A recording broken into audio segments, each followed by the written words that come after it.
Jadi hari ini kita belum pernah menemukan ada orang yang dimimpikan oleh seorang nabi di zaman itu masuk ke dalam surga. Ternyata si jin itu diteliti-teliti gawiannya adalah seorang pedagang. Nah, pedagang itu si jin apabila pedagang menakar apapun selalu ditambahi si jin sendok. Ya, menakar gula, menakar apa kan di zaman itu yang dijual si jin selalu dilabihi si sendok, sendok. Jadi si jin masa hidup beliau apabila aku bersedekah lawan orang sendok, sopan misalnya menjulung mengioi orang misalnya, siapa hendak ambil gula sendok seorang, sopan gitu. Tapi dengan kita menimbang dibuati sendok melebihi berarti bersedekah sendok lawan orang. Nah, ada perasaan pahalanya yang mungkin ada orang menukar berarti bersedekah lawan orang sendok ya Allah. Nah, itu ternyata orang tersebut dimimpikan oleh Nabi di zaman itu masuk ke dalam surga. Berkat si itu pedagangnya sambil bersedekah lawan orang.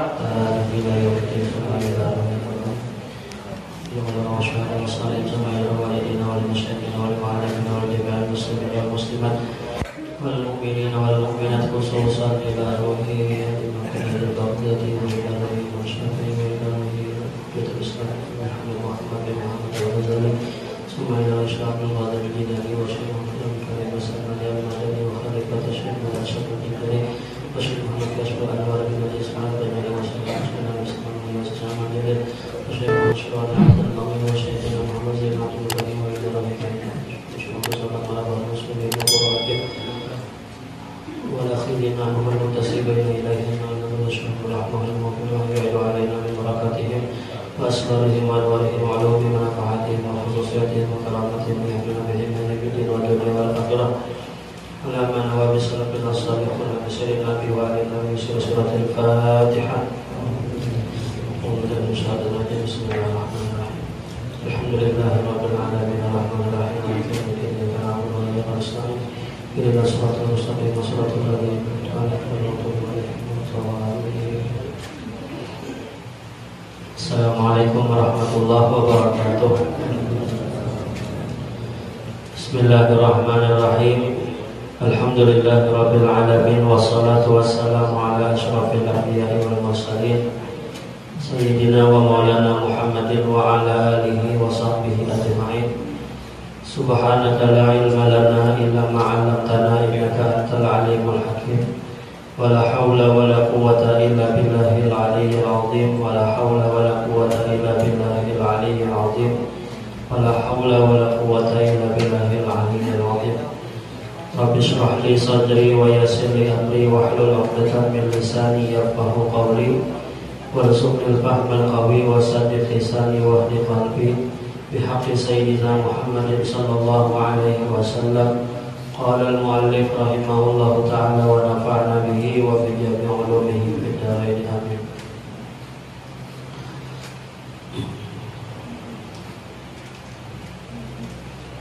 Kemudian ke-19 daripada macam-macam dosa besar.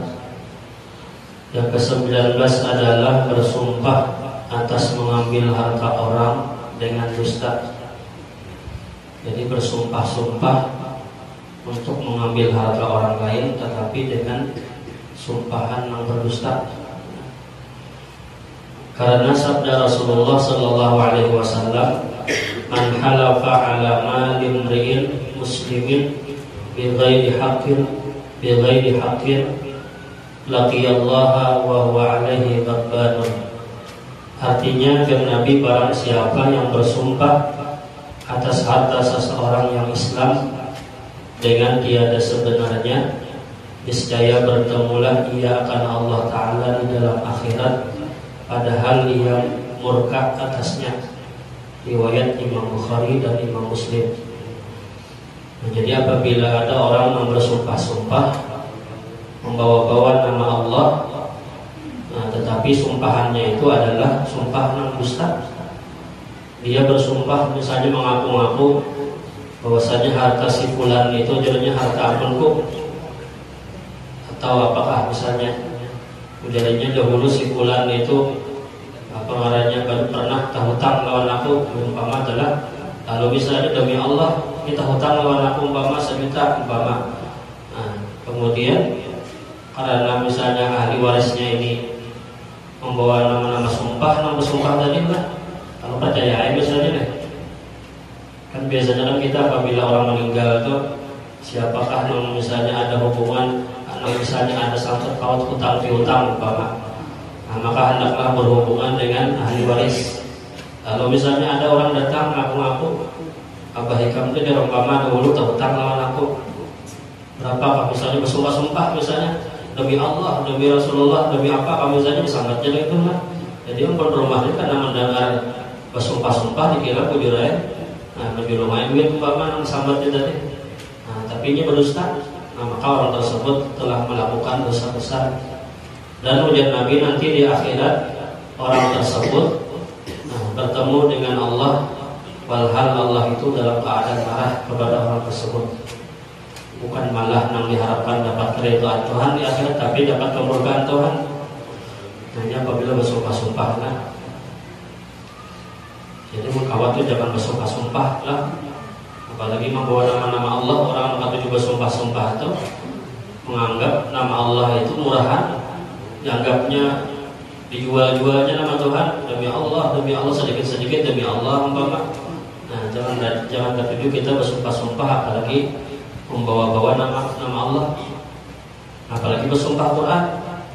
Nah, bersumpah Quran itu bukan Allah kita buat dalam Al-Quran itu berarti ada itu nama Rasul ada, Nabi Muhammad ada, semua para Rasul ada di situ, malaikat-malaikat ada. Jadi menghadap yang lebih besar sumpah itu bukan nama Allah aja tapi bersumpah dengan nama Al-Quran. Nah itu sebenarnya terbuat di situ nama Allah ada, nama Nabi ada. Nah itu beratnya luar biasa lah orang bersumpah-sumpah tuh. Kalau bina kada kawat terlaksanakan sumpah.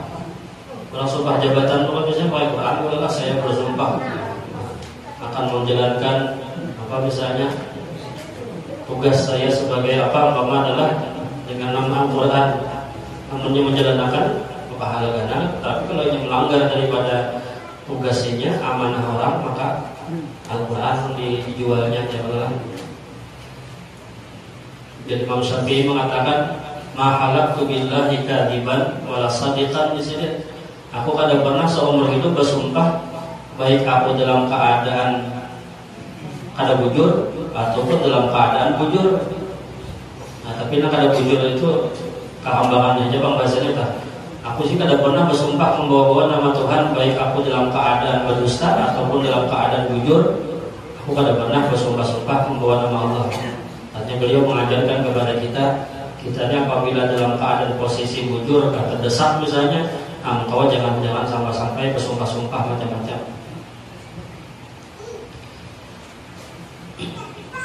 Lagi sabda Nabi sallallahu alaihi wasallam, "Malik tata'a haqqa mri'in muslimin bi yaminihi faqad aujaballahu lahu an-nar wa harrama 'alaihi al-jannah." Faqala lahu rajulun wa in kana syai'an yasiran ya Rasulullah. Qala wa in kana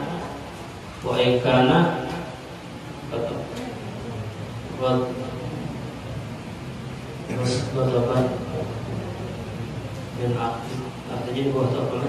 Dan jika ada dia ranting kayu bukan gotobat adalah wasnan, kalau mungkin itu bukan huruf ba tapi nun. Wa in kana wasnan min araqin, itu artinya ranting kayu itu artinya bahasa Arabnya wasnan. Kalau gotobat itu marah artinya. Yakni barang siapa ujian Nabi mengambil hak orang Islam dengan sumpahnya yang dusta, maka bahwasanya diwajibkan oleh Allah baginya neraka dan diharamkan Allah Ta'ala atasnya surga.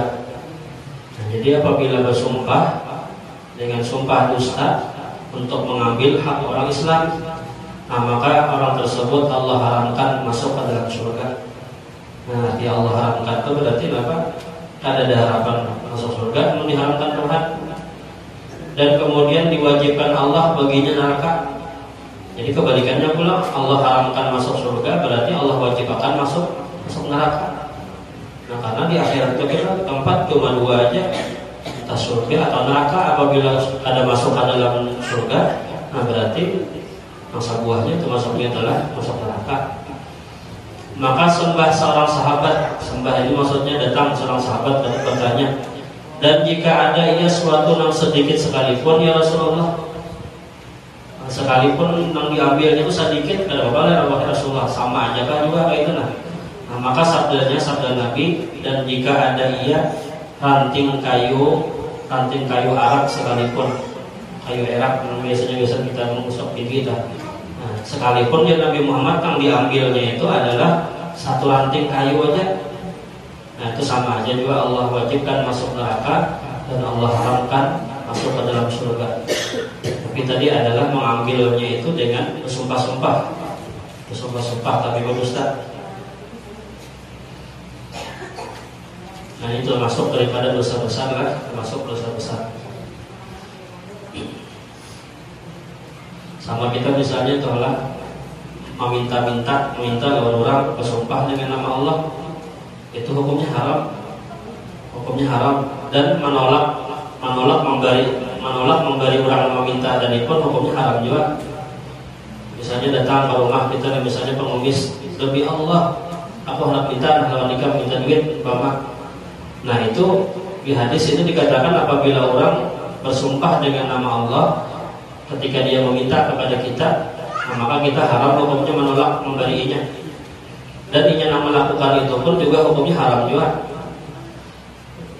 Itu di Jawa ada biar itu bahaya di waktu ulun masuk sekolah di Bangil itu ada buan angkat tujuh minta buan pengemis datang, jadi mengatok ke rumah pimpinan pondok, datang ke rumah pimpinan, Assalamualaikum, waalaikumsalam, demi Allah ulun nak minta lawan pian, itu mau coba mulai itu mau pada mau apa saya memberi minta pada pimpinan memberi duit.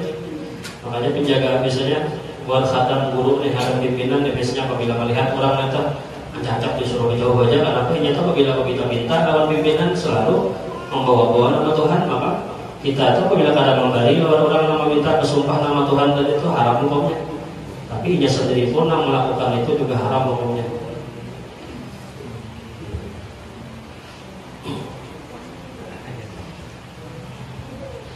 Kemudian sekalipun kayu erak sekalipun atau kayu arak sekalipun, riwayat Imam Muslim. Kemudian yang ke-20, dosa besar yang ke-20 adalah memutuskan keluarga daripada barang yang beradat daripada perbuatan kebajikan dan berkasih-kasihan. Nah, jadi yang ke-20 ini termasuk dosa yang ganal adalah memutuskan tali kekeluargaan. Nah, kayak apa contohnya tali kekeluargaan itu? Seperti umpama orang berkeluargaan ini sudah terbiasa saling berbuat kebajikan sesama keluarga tadi. Misalnya anggaplah seminggu sekali misalnya berkumpulan sama keluarga, kejamu-jamuan, makan umpamanya. Nah, itu kan termasuk silaturahim yang ada perbuatan kebajikannya di situ.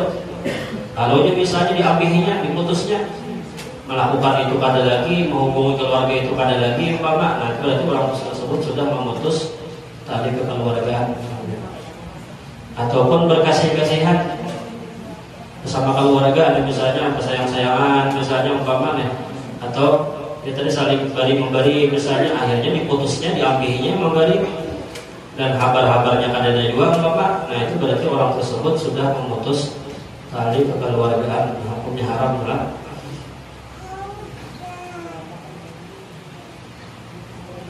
Kemudian yang ke-21 adalah khianat pada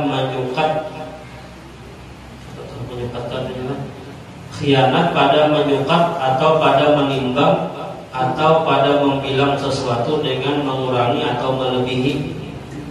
Apa menyukat itu? Menakar apa? Menakar membilang kan awalnya kan menimbang kan, berarti bisa menakar mungkin Pak. Khianat pada menakar atau pada menimbang atau pada membilang sesuatu dengan mengurangi atau melebihi. Di dalam hal orang misalnya berdagang umpamanya menakar, menimbang, nah itu dikuranginya misalnya nih, atau kita lebihi, nah itu hukumnya haram, itu termasuk dosa besar. Kemudian disebutkan Allah dalam surah Al-Mutaffifin kan, ya wailul lil mutaffifin alladzina idza qadu 'alan nasi yastawfun wa idza kaluhum aw wazanuhum yukhsirun. Celaka ujar Tuhan orang yang kulas dalam berdagang. yaitu mereka yang apabila mereka yang manakar, mereka yang menimbang dikuranginya. Tapi apabila mereka hendak minta takarakan lawan orang, minta timbangakan lawan orang, selalu hendak minta lebihi. Nah itu orang yang mutafikin jadwal, orang yang disebut Allah wailun. Wailun itu celaka artinya. Nah bisa juga mana wailun itu satu jurang dalam neraka jahanam, artinya dapat neraka jahanam bagi orang-orang yang gulas dalam hal berdagang, dalam hal menakar ataupun minta takarakan lawan orang. Sudah inya menjual orang dikuranginya, nah sesendok tadi kuranginya umpamanya. Tapi kalau sudah inya minta takarakan lawan orang, tawarannya barang itu misalnya, nah ini orang menakarakan apa misalkan, mau pas lalu yang menimbang tawarannya bang, nah, sudah seorang itu dikuranginya. Nah itu termasuk dosa nenggana. Jadi dari itu ada kita perlu pernah menemukan ada orang yang dimimpikan oleh seorang nabi di zaman itu masuk ke dalam surga. Ternyata si jin itu diteliti-teliti gawiannya adalah seorang pedagang. Nah pedagang itu si jin apabila pedagang menakar apapun selalu ditambahi si jin sendok. Ya kan menakar gula, kan menakar apa kan di zaman itu yang dijual si jin selalu dilabihi si sendok, bagi sendok. Jadi si jin masa hidup beliau apabila aku bersedekah lawan orang sendok, sopan misalnya menjulung mengioi orang misalnya, siapa hendak ambil gula sesendok seorang, sopan gitu. Tapi dengan kita menimbang dibuati sesendok melebihi, berarti bersedekah sesendok lawan orang. Nah ada perasaan pahalanya yang mungkin ada orang menukar, berarti bersedekah lawan orang sesendok ya Allah. Nah itu ternyata orang tersebut dimimpikan oleh Nabi di zaman itu masuk ke dalam surga. Berkat si dia itu berdagangnya sambil bersedekah lawan orang. Amun bisilah bersedekah menjulung kepada orang sekong-sekong kan subhanallah misalnya sesendok menjulungi. Tapi dengan kita menakar sekilo misalnya dilapihi sesendok pulang. Nah tawarannya tadi atau nilai sedekah jadinya.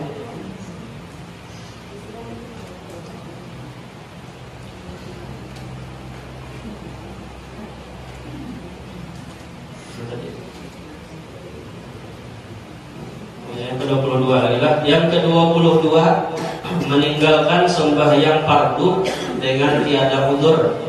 Nah ini termasuk dosa gana adalah meninggalkan. Berarti meninggalkan itu berarti kada menggawe sama sekali. Meninggalkan sembahyang yang wajib tanpa udzur. Ada tanpa udzur itu kada ada sebab napa-napa. Garing kada umpama dalam keadaan misalnya babinian haid kada umpama lah, atau apakah misalnya sebab yang lain. Tapi udzur itu kan ada seberatan udzur itu boleh kada sembahyang. Kayak misalnya kita garing itu kan kalau misalnya kada kau sembahyang, berdiri kada kau duduk sembahyangnya. Artinya udzur garing itu kada membuat kita itu lepas gitu daripada sembahyang. Kewajiban sembahyang itu selalu wajib hukumnya dalam keadaan apapun. Kecuali babinian udzur misalnya haid atau nifas. Kada boleh sembahyang. Jadi meninggalkan sembahyang tanpa udzur itu hukumnya haram dan termasuk dosa nenggana.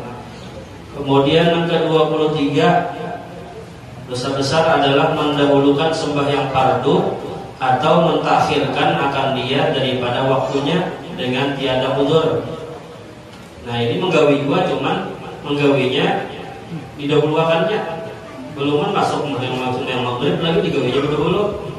Nah ini hukumnya haram juga, dosa besar juga. Atau menggawinya itu sampai tak keluar waktu.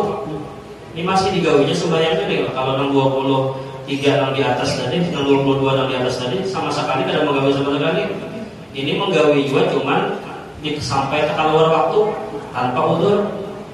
Padahal misalnya hauran kada, misalnya napa-napa kada duduk mencongkong di rumah HP, misalnya diudak nih atau melihat TV memang sampai orang tuntung sudah sembahyangnya habis waktunya. Nah itu mengeluarkan daripada waktunya itu hukumnya adalah haram hukumnya dan termasuk dosa besar. Digawinya juga sembahyang itu digawinya cuma melalaikan daripada waktu, maksudnya mengeluarkan daripada waktunya. Sedangkan menunda-nunda itulah menunda sembahyang sampai di akhir waktu itu sudah hukumnya apa tersalah sudah. Karena Nabi di hadis itu awaluhu ridwanullah wa awsatuhu rahmatullah wa akhiruhu afullah. Orang yang sembahyang di awal waktu itu hukumnya dia mendapatkan keridhaan Tuhan. Apabila sembahyang di pertengahan waktu dapat rahmat Tuhan. Apabila sembahyang di akhir waktu dapat kemaafan Tuhan. Tapi dengan dimaafkan itu berarti salah kalau hukumnya. Ada mungkin Tuhan memaafkan tidak salah, berarti menunda-nunda mengakhirkan sembahyang daripada waktunya itu termasuk kesalahan. Tapi dimaafkan Tuhan aja adalah. Tapi pun sudah sampai tak keluar waktu tadi tanpa ada udzur, nah itu sudah mendapatkan dosa ganal, sudah tak? Dosa besar.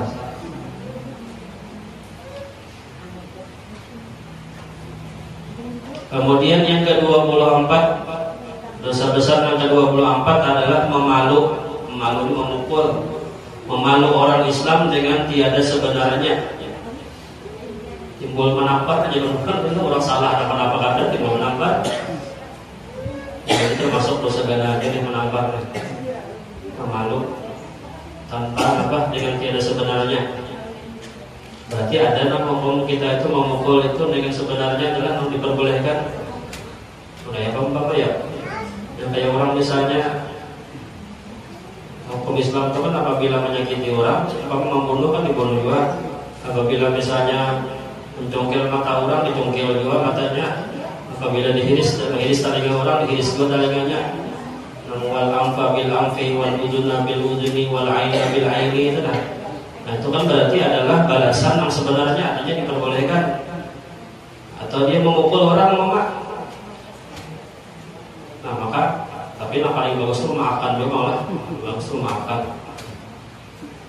Namun misalnya kita ada salah dipukul orang, membalas itu ada apa-apa membalas, tapi membalas jangan berlebihan. Namun bisa ditampar orang sekali, menampar 2 kali, umpama lah. Nah itu masa biginya, itu kan salah.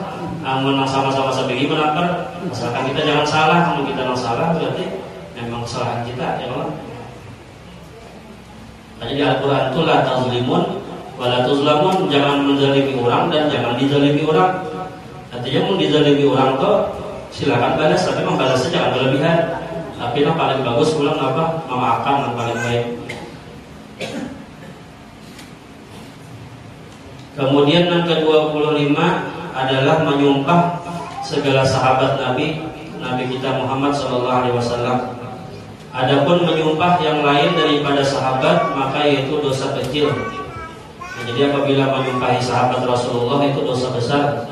Tapi kalau yang disumpahi ini orang yang lain pada sahabat Nabi, nah maka itu adalah pengaruhnya dosa apa? Dosa halus saja kan? Dosa halus. Kemudian yang ke-26 mengambil riswah pada hukum. Riswah ini sogok. Nah, riswah menjadi ar-rashi wal murtashi binar. Nama nyogok lawan orang yang disogok. Nah itu sama-sama dalam neraka oleh Nabi. Nah jadi termasuk dosa besar adalah riswah ini, sogok menyogok. Dan sudah menjadi adat kita di mana-mana. Itu biasanya ini tak. Tidak menjadi nama-nama aja, biasanya pesogok menyogok ini sudah jadi apa ya? Sudah jadi adat, tapi adat pun ada bagus kan?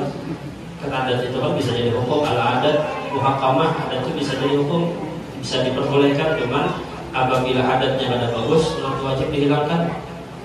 Dan memang larangan dari Rasulullah sudah keras. Nabi Muhammad melarang ar-rashi wal murtashi binar, yang menyogok lawan yang disogok. Nah itu sama-sama masuk dalam neraka oleh Nabi. Nah ini diberi orang saja nih, nak menjalan diambil, ambil duitnya, jangan cucuk orangnya aja, gitu. Diambil duitnya, tapi jangan dipilih orangnya. Sama aja, ambil itu bukan ambil juga. Cuman di guru siapa saya Abdul Samad dah. Nah boleh mengambil di sini, boleh mengambil, tapi kita berikan kepada orang miskin. Kenapa? Karena yang diambil itu adalah termasuk hak orang miskin. Atau ada juga guru berani mengambil yang itu tuh harta-harta bagian orang lain itu jangan dimakan, gunakan kepada sesuatu yang bermanfaat tapi jangan dimakan. Disedekahkan kalau misalnya ke orang pula jalan enggak atau pula jembatan enggak, asal jangan dimakan langsung enggak. Namun ditukarkan ke tapeh, nah tanpa pakai tapeh yang hasil sobokan tadi, makanya mau sembahyang pulang. Orang sembahyang itu walaupun satu rupiah kok Nabi itu di bawah sembahyang hasil daripada menukar duit haram, maka sembahyang tadi kan ada diterima Tuhan. Apalagi misalkan sebutkan tapih duit menyogok misalnya itu warga tapih. Tapi bahasanya macam-macam inilah memberi-beri lah. Aku memberi itu bersedekah kalau nikah ada umpama ada yang aku menyebut mereka nggak ada bahasa itu kan aku memberi atau apa bahasanya. Namun aku bari-bari kenapa itu hanya itu cuma bari-bari ya Allah. Dahulu-dahulunya tak ada memberi. Ada apa? Maka itu ya Allah sudah tak memilih anak pencalon, tak memberi orang. Sebelum-sebelumnya kan ada. Nah kemudian yang ke-27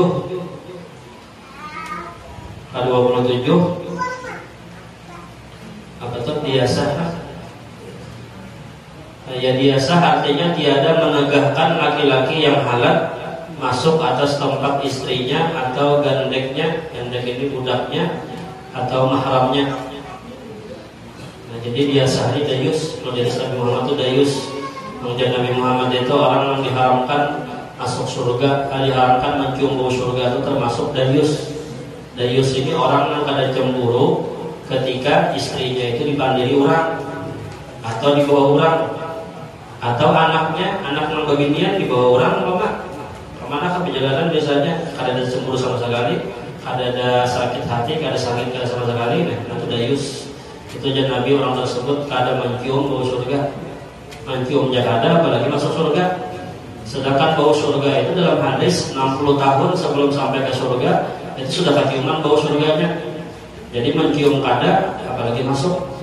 Nah itu termasuk orang yang diharamkan mencium bau surga yaitu diasah atau dayus adalah. Kemudian yang ke-28 adalah tiadah, artinya menghimpunkan antara segala laki-laki dan perempuan dengan perhimpunan yang diharamkan. Dan jika ada perempuan itu bukan ahlinya, bukan keluarganya sekalipun. Jadi kita mengumpulkan orang dalam satu tempat, tapi gawian yang kita gawi itu sesuatu yang dilarang Tuhan di situ. Sudah menghimpunakannya hukumnya kada boleh, kemudian gawian yang digawi dalam situ pula kada baik. Nah ini termasuk dosa gana adalah dosa gana laki-laki dan pembinian. Nah kalau majelis kan yang majelis ini kan kita nih majelis ada bagian pembinian. Nah, tapi kan kita berjarak aja, anggaran berhimpun tadi itu bercampur aduk di situ, lelakian, pembinian, baju-bajuan, umpama, nah itu makanya mencampur orang laki yang pembinian dalam gawian yang diharamkan. Nah ini termasuk dosa besar juga, dosa gana. Namun kayak majelis itu banyak aja guru-guru kita kan, guru-guru kita di Martapura ada sih majelis di belakang pembinian, misalnya di muka lelakian, kada bahala, ada juga kayak sebagian guru yang kada bahala, ada juga yang ditutup pakai dinding ada juga, tapi yang penting jaraknya ada dan laki-laki itu berjarak. Dan bahkan di majelis-majelis kayak majelis Gurutin bahkan Samarinda kan majelisnya kan ada kan campur-campur kan bahasanya adalah lakian pembinian tahala tercampur-campur di situ ada berjarak ada juga. Tapi karena di majelisnya majelis kebaikan kan sudah tahu aja sudah nih kada apa aja. Nah kemudian yang ke-29 adalah si'ayati inda sultan, pergi kepada raja-raja mengadukan hal orang supaya disakiti oleh raja akan dia dengan tiada sebenarnya. Ini melaporkan orang nih kepada pihak berwajib membawa kepada polisi ya. Melaporkan orang, yang dilaporkan ini orangnya kada salah. Nah melaporkan orang itu hukumnya haram melaporkan tadi. Termasuk dosa gana, dosa besar.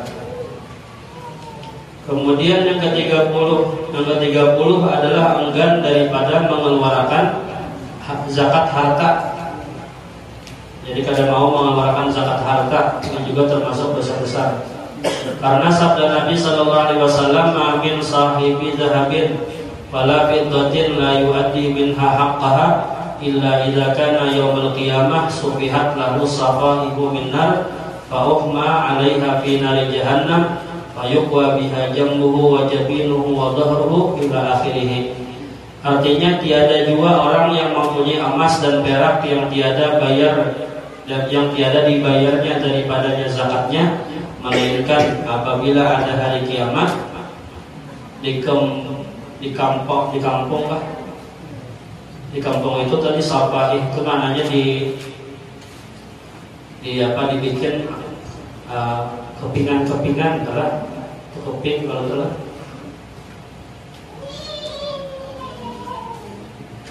sapa sofihat itu yang dikeping-kepingkan sama api. Baginya beberapa kampung ya keping lah daripada api neraka, kemudian dihanguskan atasnya ke dalam neraka jahanam, kemudian disiarlah. Nah, disiar di sini bahasa Arabnya di atas tadi payukwa itu artinya disetrikakan. Nah, disetrikakan dengan dia lambungnya dan dahinya dan belakangnya hingga akhir hadis riwayat Bukhari dan Muslim. Jadi api itu diapakan aja diulah ke keping-keping, kemudian panas kan, ulah ke keping-keping, kemudian disetrikakan di dalam belakangnya, mulai daripada lambungnya, kemudian di muha dahinya, kemudian belakangnya disetrika dengan api neraka jahanam. Nah, ini siksaan orang yang kadang mau bayar zakat. Nah, di hadis ini kan disebutkan ya emas lawan perak aja, bukan emas perak aja berataan semua harta apapun yang ada masuk zakatnya kada dikeluarkan zakatnya. Nah, ini kena disetrika Allah di neraka jahanam. Kemudian yang ke-31 adalah meninggalkan menyuruh dengan ma'ruf dan meninggalkan mencegah daripada yang mungkar serta kuasa ia atas keduanya. Yang ke-31 ini adalah kada mau menyuruh orang kebaikan, kada mau melarang orang daripada kejahatan, padahal dia kuasa melakukan itu. Melihat kemungkaran misalnya kawannya merubah supaya apeh na kemungkaran tadi, tapi kada akan bergerak, kada akan mengampihi. Atau misalnya kawannya menyuruh orang supaya sembahyang umpama, tapi nya kada akan menyuruh, biar aja nafsi-nafsi aja masing-masing kita sudah aja masuk neraka aja. Iya juga kan masuk neraka aja, aku yang penting aku orang surga aja. Nah, itu berarti orang tersebut meninggalkan menyuruh kebaikan dan meninggalkan melarang orang daripada kemungkaran, atau termasuk daripada dosa ganal kan. Tapi kita pulang melarang kemungkaran ini ada tingkatan-tingkatannya di hadis Nabi. Apabila kita melihat kemungkaran wajib Nabi sanggup merubah dengan tangan, rubahlah dengan tangan. Apabila kau ada kawa dengan tangan, maka dengan apa? Dengan lidah dinasihati. Kalau pada kawa dengan lidah, maka sekurang-kurangnya pakai hati. Hati kita itu kada senang benci dengan kemungkaran tersebut. Nah, kalau misalnya yang tiga ini kada kawa, pakai tangan kada juga, pakai lidah nasihat kada kawa juga, hati pun malah umpama misalnya ketujuh. Nah, orang tersebut orang meninggalkan kewajiban adalah. Lalu disimpulkan oleh ulama, orang yang merubah kemungkaran dengan tangan itu kewajiban para pejabat, kewajiban orang-orang yang punya wewenang untuk mengampihi kemungkaran tadi. Nah, kemudian pulang merubah kemungkaran dengan lidah itu tugasnya para ulama. Ulama kan bisa turun ke umpama menghancurkan apa segala macam kan bisa. Nah, kalau yang penting sudah ada pihak-pihak yang berwenang untuk melakukan itu merubah dengan tangan kan ya. Nah, adapun merubah kemungkaran dengan hati, dengan doa itu adalah tugasnya orang awam. Orang menjadi pejabat kada, jadi ulama kada, tapi orang awam biasa, nah paling kada didoakan supaya bampeh kemungkaran tadi. Kemudian yang ke-33 adalah melupakan ketawakan. Yang ke-32 adalah sihir, yakni mengilmukan ilmu sihir dan mengajari akan dia. Nah, jadi belajar ataupun mengajarkan ilmu sihir ini juga termasuk dosa besar. Ilmu sihir itu macam-macam, ilmu menyantet orang, ilmu supaya mati orang, supaya macam-macam, ilmu hitam lah ilmu sihir. Kemudian yang ke-33 adalah melupakan Quran yang telah dihafazkan akan dia. Nah, ini juga dosa ganda aja adalah yang bagi penghafal Quran. Hafal Quran soalnya kada diulangi lagi hafalan tadi, dilupakannya sampai akhirnya kada ingat lagi hafalan Quran tadi. Nah, itu hukumnya dosa ganda juga. dosa besar juga. Nah, makanya tugas yang paling berat itu bagi orang yang menghafal Quran itu menjaganya yang paling berat. Kalau masalah menghafal itu lari juga memang nyaman sedikit pada menjaganya. Namun sudah hafal Quran itu berarti luar biasa menjaga hafalan. Ada tapi kawah hafal yang melihat-lihat yang haram pada awak telah, atau pula pemakan-makan haram pada awak, ada cepat pada Qurannya hilang hafalnya, hafalan cepat benar.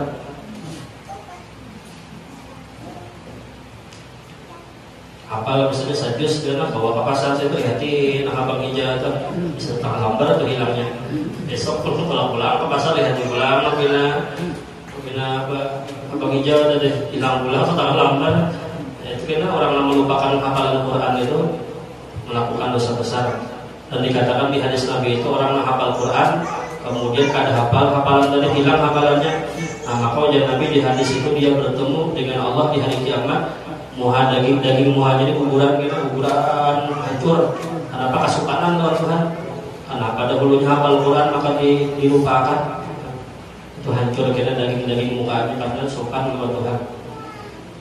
Kemudian yang ke-34 adalah membakar hewan karena tiada yang menyiksa dengan api melainkan hanya Allah yang menjadikan dia. Jadi yang boleh membakar hewan atau makhluk itu dengan api hanya Allah yang menciptakan itu makhluk. Kita kada boleh lah membakar makhluk samut. Kalau misalnya ada sarang samut di muka rumah jodol pakai api, jangan, haram hukumnya, dosa gana. Namun hendak yang lain itu di apakah dibumbui pakai kayu panas, gampang jangan dibakar pakai api, itu haram hukumnya. Gitu kita rancang kayak itu samut, ada sarang samut semegata di muka rumah. Karena bensin bakar jodol mati artinya. Membakar itu haram hukumnya, membakar hewan jangan dengan cara itu atau dengan cara yang lain aja.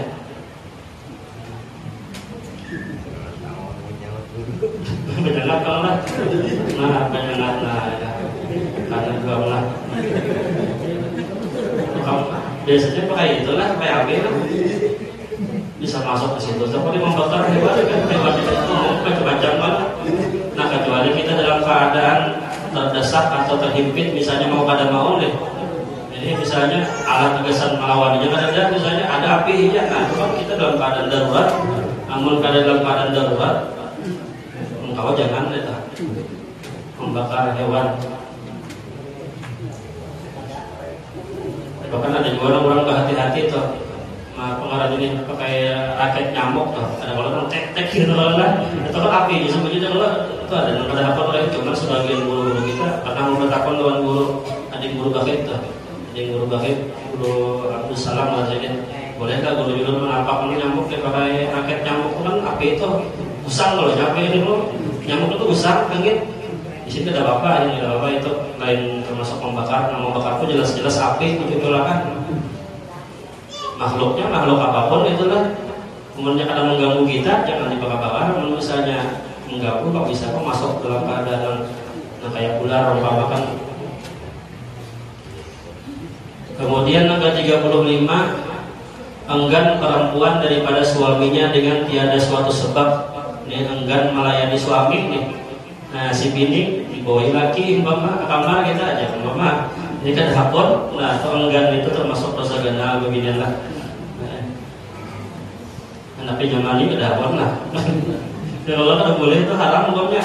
Nah karena sabda Nabi SAW, idza batatil mar'atu hajiratan firasat zawjiha la'anat hal malaikah hatta tusbih. Ya Nabi, apabila bermalaman seorang perempuan padahal meninggalkan dia akan tempat tidur suaminya, niscaya dikutuklah oleh segala malaikat akan dia hingga pagi hari.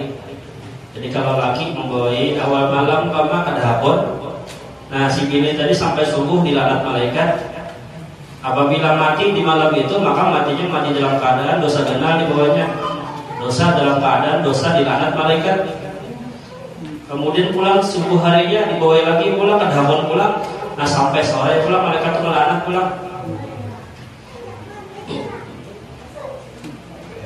Menung ini bang yang membawa lagi bang lagi kadang ya betul. Kalau dibalik pulang bapak lalu begini aja hendak laki ada kadang.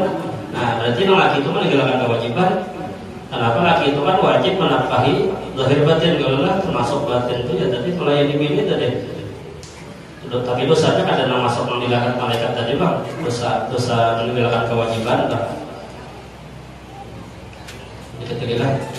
Kemudian yang ke-36 putus asa daripada rahmat Allah. Nah, putus asa dari rahmat Tuhan. Yang ke-37 adalah aman daripada murka Allah dengan berkekalan mengerjakan maksiat dan berserah diri atas ampunan Allah. Jadi rasa aman terus padahal maksiat jalan terus umpamanya ada takutan sama sekali lawan murka Tuhan. Nah, itu berarti orang tersebut dosa ke-6. Yang ke-38 adalah zihar, yakni menyerupakan istrinya dengan ibunya pada haramnya. Nah, zihar ini kena ada kibarat zihar. Puasa berapa hari itu memberi makan orang miskin berapa orang. Jadi zihar ini menyamakan bini lawan mahram kita. Ucap misalnya lawan bini nih, kami ini rambut ikam ini pada lawan rambut mamaku umpama. Nah, itu zihar hukumnya sudah kada boleh lagi kita menggawi bini kecuali kita melaksanakan kiparatnya. Kiparat zihar itu puasa 3 hari kepada selama, kemudian memberi makan itu berapa orang meninggal bulan. Apabila kada berpuasa, kada melaksanakan kiparatnya tadi, nah maka selama itu kada boleh lagi menggatuk-gatuk bini karena bini itu sudah sama lawan mahram kita. Atau apa kalau mama ikam ini jangan talinya ikam ini bina talipat sedikit kayak yang sanak pun jangan babinian umpamanya. Nah, itu kada boleh juga lagi menggawi bini karena apa? Hukumnya sudah zihar, menyamakan bini dengan mahram. Asal mana zihar itu belakang lah, karena ucapan orang bahari itu belakang kami mirip dengan belakang mamaku atau belakang nenekku umpama. Nah, itu hukumnya haram. Kemudian yang ke-39 adalah makan daging babi. Nah, ini jelas-jelas diharam hukumnya lah. Kemudian yang ke-40 makan bangkai dengan tiada udzur. Katanya mau udzur kada apa-apa, kelaparan mama di tengah hutan, ada lagi makanan kecuali ada daging bangkai yang mama dimakannya untuk menyambung hidup aja. Nah, itu boleh aja. Kemudian yang ke-41 namimah, yakni mengadu-ngadukan dengan memindahkan perkataan setengah manusia kepada setengahnya atas pihak membinasakan dan menghasilkan perbangkahan. Ini adu domba kan, mengadu domba orang. Kemudian yang terakhir yang ke-42 adalah ghibatu ahli ilmi wa hamalatil Quran, yaitu mengupat segala mereka yang mempunyai ilmu dan yang menghafazkan Quran lagi mengamalkan barang yang di dalamnya. Jadi menggibahin apa orang-orang alim, orang yang berilmu digibahnya, disambatinya, atau menggibahi orang yang penghafal Quran. Nah, ini juga termasuk dosa karena dosa besar. Allah itu adalah mudah-mudahan ada manfaatnya, mudah-mudahan diberikan paham oleh Allah Subhanahu wa taala, mudah-mudahan diampuni dosa-dosa kita, dosa kedua orang tua kita, dosa guru kita, dan dosa harus ada dosa besar, dan mudah-mudahan kita barataan dengan berkat berkumpul tempat majelis yang mulia ini, mudah-mudahan terkumpul barataan dalam surganya Allah bersama baginda Rasulullah sallallahu alaihi wasallam, dan mudah-mudahan kita barataan dengan berkat Rasulullah kita diwafatkan dalam keadaan husnul khatimah, husnul khatimah, masuk surga bebas hisab al-hadi wa hadratin Nabi al-Fatihah. Insyaallah bismillahirrahmanirrahim. Iyyaka na'budu wa iyyaka nasta'in, ihdinas mustaqim, shiratal ladzina an'amta 'alaihim. Bismillahirrahmanirrahim. Alhamdulillahirabbil alamin. Allahumma shalli wa sallim ala sayyidina Muhammadin wa ala alihi washabbihi ajma'in. Allahumma fa'alna bima 'allamtana wa 'allimna ma yanfa'una wa zidna ilma wa zidna ilma wa zidna ilma. Allahumma rzuqna al-ikhlas wa la ilaha illa anta subhanaka wa ta'ala wa nasru ibana wa inna ma'ana wa la tudhi barakata wa bihana rabbana atina fid dunya hasanah wa fil akhirati hasanah wa qina adzabannar. Sallallahu ala sayyidina Muhammadin wa ala alihi wasallam. Alhamdulillahi rabbil alamin.